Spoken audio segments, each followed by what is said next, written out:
Okay, it's Ben here from PC Pitstop. Today we're going to look at a UPS. Basically, this customer's had this for a few years and it's starting to beep. So these service life on the UPS is usually around about 10 years plus, but the batteries are probably about 3 to 4 max, depending on the workload. So this one here is just beep, beep, beeping when we plug it in. Normally, this means it's the battery, which is mucking up on it. At the moment, it's not even turning on at all. It needs a good charge. Can't charge because there's no battery to charge. So the battery is more than likely dead. We'll test this out now. What we do, most of these have serviceable backs on them. Some of the devices you actually have to unscrew.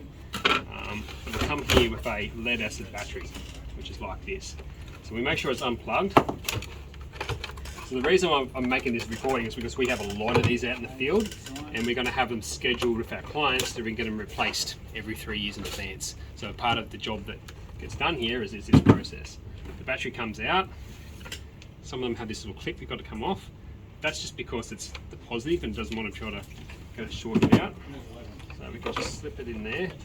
They're usually this size. So it goes on there, red to red, black to black. Yeah, like that.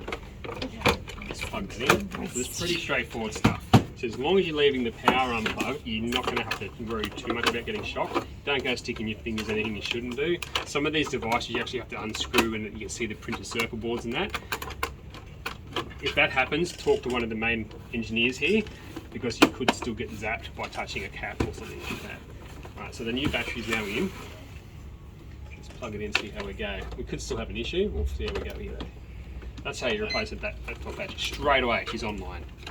So you can see what happened with this battery here. The system knew it was depleted, so it wasn't even going to try to charge it.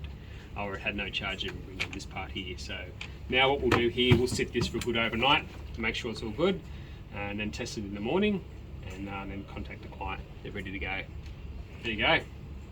How to do a battery replacement for UPS.